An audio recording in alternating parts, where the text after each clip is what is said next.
বন্ধুরা কেমন আছেন সবাই?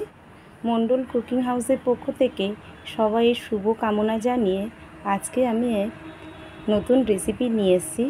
নতুন বলবো না, এটা অনেকেই করে থাকে, তবে আমি একটু ভিন্নভাবে ভিন্ন স্বাদে দই পটল বানাবো। তো চলুন কিভাবে এই দই পটল বানাই প্রথম থেকে শেষ পর্যন্ত দেখার জন্য সবাইকেই অনুরোধ করছি। বানানোর জন্য এখানে পটলগুলো খোসা ছাড়িয়ে একটু গা চিড়ে চিড়ে নিয়েছি, আর দেখুন দই নিয়েছি, আর এখানে জিরে ধনে বাটা আছে, সমস্ত মশলাই আছে।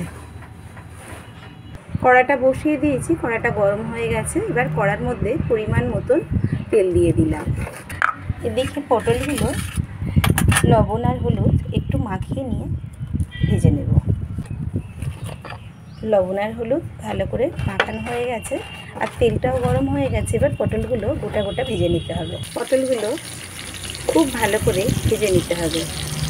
পটলগুলো ভালোভাবে ভাজা হয়ে গেছে, এবার এগুলোকে উঠিয়ে নেব। এবার পটল ভাজা তেলের মধ্যে গোটা জিরে, শুকনো লঙ্কা আর তেজপাতা দিয়ে দেব, আর একটু হিং দেব।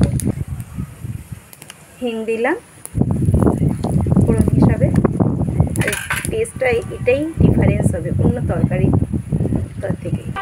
এবার এর মধ্যে বেটে রাখা আদা আর পাকা লঙ্কাটা দিয়ে দেব, আর জিরে আর ধনে বাটাটা দিয়ে দেব। দিয়ে মশলাটা খুব ভালোভাবে কষাবো। মশলাটা পুরো আর না, দেখুন মশলার গ্রেভিটা কি সুন্দর কালার এসছে, দারুণ লাগছে। এবার এর মধ্যে ফেটানো টক দইটা দিয়ে দেব। এবার এর মধ্যে অল্প একটু জল দিয়ে দেব। এই গ্রেভির মধ্যে 1 চামচ চিনি দিয়ে দেব।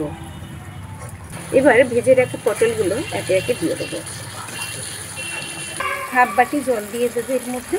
দিয়ে পটলটা সিদ্ধ হয়ে গেছে, আর একটু যতটুকু বাকি আছে হয়ে যাবে, দিলেই মাখা মাখা হলেই কিন্তু নামিয়ে নেব। খুব সহজে এটা রান্না করা যায়।